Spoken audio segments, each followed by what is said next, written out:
সুপ্রভাত। আজকে যে বিষয়টা নিয়ে আলোচনা করব সেটা হচ্ছে বাজেট। অর্থাৎ বাজেট বর্তমান জনপ্রশাসনের নিরিখে বা বর্তমান প্রশাসন পরিচালনার নিরিখে বাজেট হচ্ছে একটি অতীব গুরুত্বপূর্ণ বিষয়। কারণ কোনো একটি প্রশাসন সঠিকভাবে কিভাবে পরিচালিত হবে, মানে কোনো একটি প্রশাসন মানে হচ্ছে অর্থনৈতিক প্রশাসন সঠিকভাবে কিভাবে পরিচালিত হবে বা কোন পথে পরিচালিত করতে গেলে সেটাই আরো সঠিকভাবে পরিচালিত হবে। অর্থাৎ কোনো একটি সংগঠনের সাফল্য নির্ভর করে সেখানকার সুস্থ অর্থনৈতিক প্রশাসন পরিচালনার উপর এবং এই সংগঠনের অর্থনৈতিক সিদ্ধান্ত গ্রহণের কার্যকারিতার উপর। তবে বর্তমানে অর্থনৈতিক প্রশাসন বেশ কয়েকটা বিষয়ের উপর নির্ভর করে চলে। অর্থাৎ আমরা সরেজমিনে দেখতে পাচ্ছি যে বাজেট হচ্ছে কোনো একটি সংগঠনের অর্থনৈতিক প্রশাসনকেই মূলত ইঙ্গিত করে থাকে। অর্থাৎ সোজা কথায় কোনো একটি সংগঠন তার আর্থিক বর্ষে কিভাবে চলবে, কিভাবে আগামী দিনে এগোবে এবং কোন পথে গেলে স্বল্প ব্যয়ে বেশি কাজ করতে পারবে, তারই একটি আর্থিক হিসাব নিকাশের ক্ষেত্রই হচ্ছে এই বাজেট। তবে এই অর্থনৈতিক প্রশাসন বা আর্থিক ক্ষেত্র বেশ কয়েকটি বিষয়ের উপর নির্ভরশীল। যেমন এই অর্থনৈতিক প্রশাসন সর্বদাই একটি নির্দিষ্ট ব্যবস্থা অনুসারে হিসাব রক্ষা করে থাকে এবং সেই হিসাবে সংরক্ষণ করে থাকে। এবং দ্বিতীয়ত অর্থনৈতিক ব্যবস্থায় মানে নির্দিষ্ট অর্থনৈতিক ব্যবস্থায় উপযুক্ত কাজ কিভাবে পরিচালনা করা প্রয়োজন সেই বিষয়ে দেখভাল করে। অর্থনীতি এবং প্রশাসনের সঙ্গে একটি সমন্বয়মূলক নীতি রূপায়ণ করে। অর্থনৈতিক বিশ্লেষণ ও তার প্রতিবেদন করে থাকে এবং সবশেষে কোন একটি ব্যবস্থা কেন্দ্রিক প্রশাসনের হিসাব সংরক্ষণ ও বাজেটকে নিয়ন্ত্রণ করে। যাই হোক, একটি ব্যবস্থার আইনগত ভিত্তি হিসাবে অর্থনৈতিক বিকাশ ব্যবস্থার একটি সুসংগঠিত হতে পারে। তবে বাজেট প্রথমত একটি নির্দিষ্ট কর্তৃপক্ষের দ্বারা গৃহীত নীতি অনুসারে সম্পদের বন্টনের নীতি কিরকম ভাবে কি হবে, সংগঠনের লক্ষ্য কি হবে, সেই সবই কিন্তু এই ব্যবস্থাটি নিয়ন্ত্রিত হয়। মানে এই সবই কিন্তু বাজেটের সঙ্গে ওতপ্রোতভাবে যুক্ত। তাই দ্বিতীয় ক্ষেত্রে বলতে পারি যে এই রাজস্ব কোন একটি সংস্থার সংগৃহীত রাজস্ব বা কর বা অভিকর বা শুল্ক বা সেই সংস্থার ব্যয় প্রভৃতি কিন্তু বা সেই সংস্থার সমস্ত কিছু বন্টন প্রভৃতি কিন্তু বাজেটের সঙ্গে ওতপ্রোতভাবে যুক্ত। এছাড়াও আয় ব্যয়ের সোজা কথায় একটি কথা বলা যেতে পারে যে কোনো একটি সংগঠনের আয় ব্যয়ের সমন্বয়ের প্রক্রিয়া হলো বাজেট। অর্থাৎ সর্বোপরি কোনো একটি সংস্থার আহ সারা বছরের অর্থনৈতিক বিভিন্ন প্রতিবেদন পেশ ও তার মূল্যায়ন এবং বিভিন্ন সুপারিশ এই সবই কিন্তু হচ্ছে বাজেটের অংশ। সরকারি প্রশাসনে বাজেট হচ্ছে অবশ্যই একটি গুরুত্বপূর্ণ বিষয় এবং এই বাজেট আইন বিভাগের কাছে পেশ করা হয় এবং সেটি অবশ্যই একটি নির্দিষ্ট সময়। আমরা সকলেই জানি যে ভারতবর্ষের অর্থনৈতিক বছর হলো এপ্রিল থেকে মার্চ মাস। মানে যদি একটু মানে খুব সুচারুভাবে দেখিয়ে দেওয়া হয়, আমি তাহলে বলবো এরকম ভাবে যে 2024-এর এপ্রিল থেকে 2025-এর মার্চ মাস পর্যন্ত হচ্ছে একটি অর্থনৈতিক বর্ষ।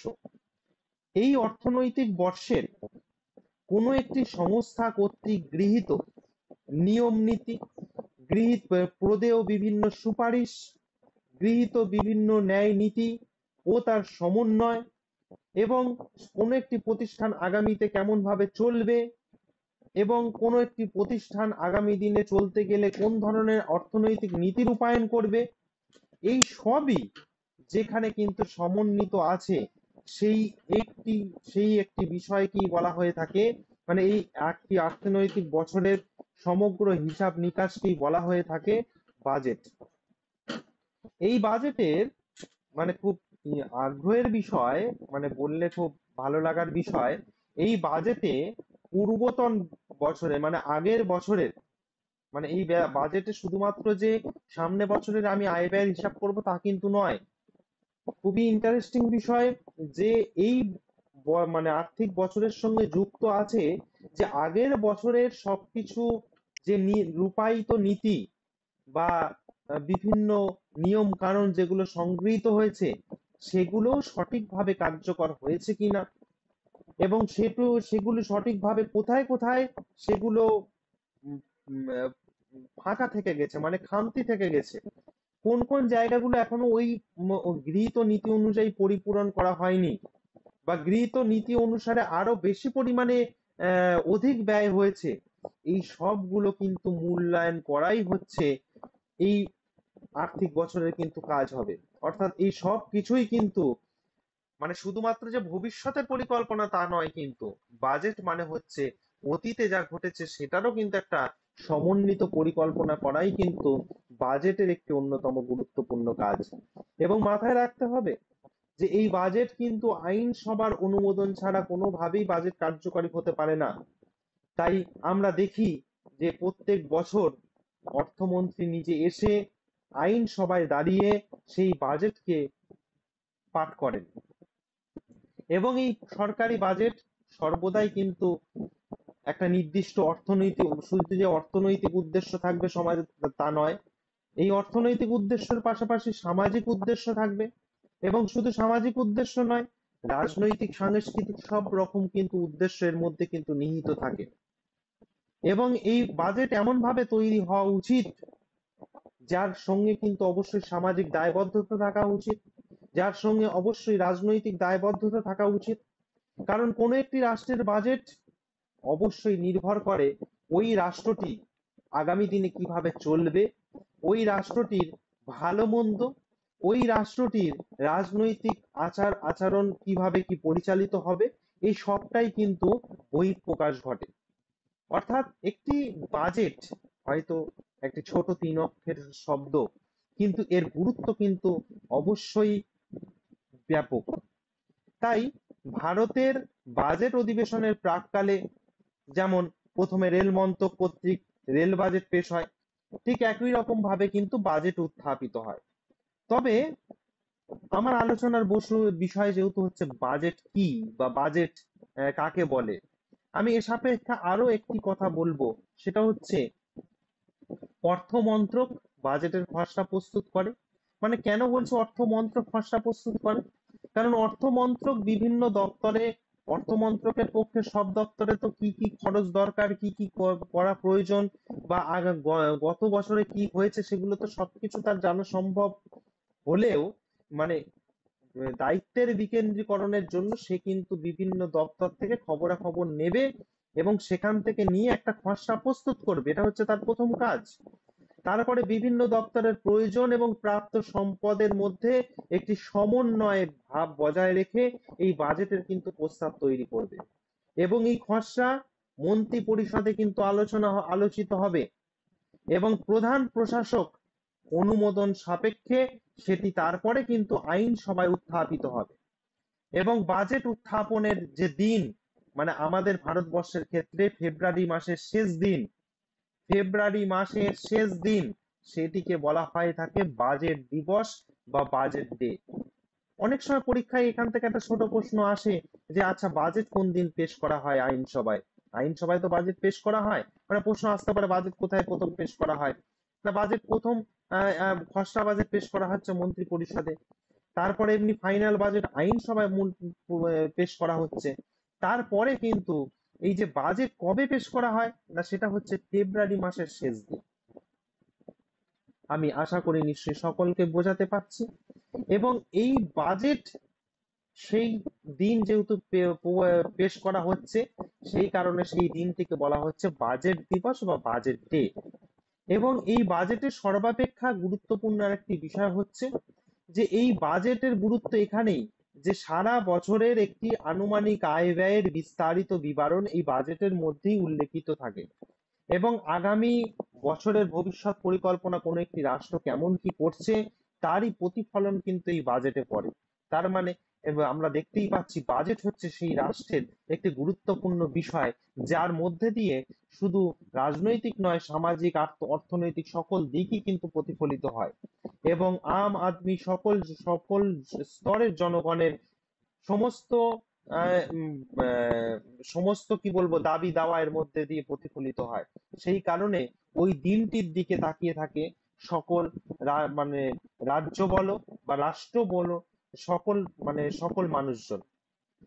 এই বাজেটের প্রভাব কিন্তু সর্বাধিক, মানে সর্বাধিক।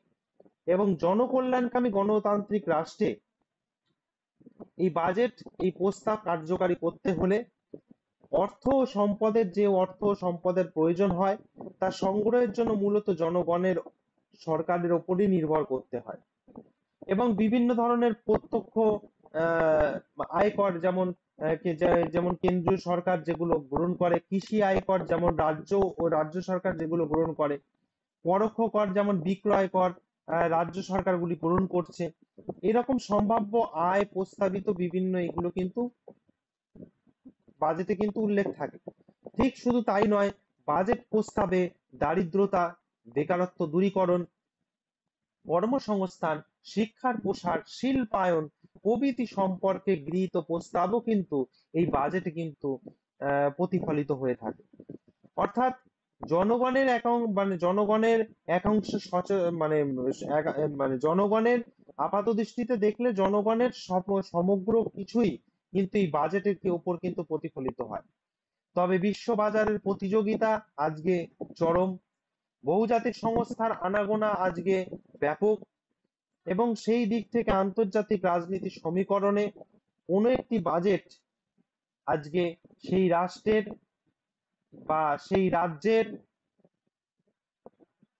ক্ষেত্রে ওই উক্ত বাজেট কিন্তু অনেকগুলো দিক তুলে ধরতে সক্ষম, তুলে ধরতে পারে, এবং সেগুলো সম্পর্কে আমাদের একটি নতুন রকম চিন্তা ভাবনা করার সুযোগ দেয়।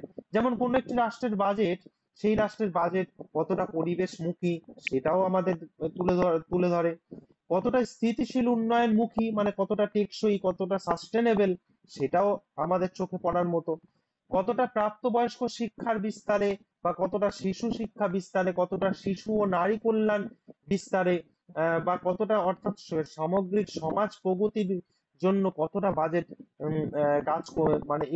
উক্ত গৃহীত বাজেট কতটা ভূমিকা নেবে, এগুলো কিন্তু সবটাই কিন্তু এই বাজেটের মধ্যে দিয়ে প্রতিফলিত হয়। অর্থাৎ বাজেটের গুরুত্ব কিন্তু বর্তমান প্রশাসন তথা যে কোনো একটি সরকারি প্রশাসন চালানোর ক্ষেত্রে বাজেট সত্যি সত্যি একটি গুরুত্বপূর্ণ বিষয়। এবং সেই কারণে এই বাজেটের গুরুত্বকে কখনোই কোনোভাবেই কিন্তু অস্বীকার করা যাবে না। অর্থাৎ আজকে এই এই ছোট্ট ক্লাসে আমি বাজেট সম্পর্কে তুলে ধরার চেষ্টা করলাম। তবু আরেকটা কথা একটু বলে রাখি, আরেকটা কথা বলে একটু শেষ করব।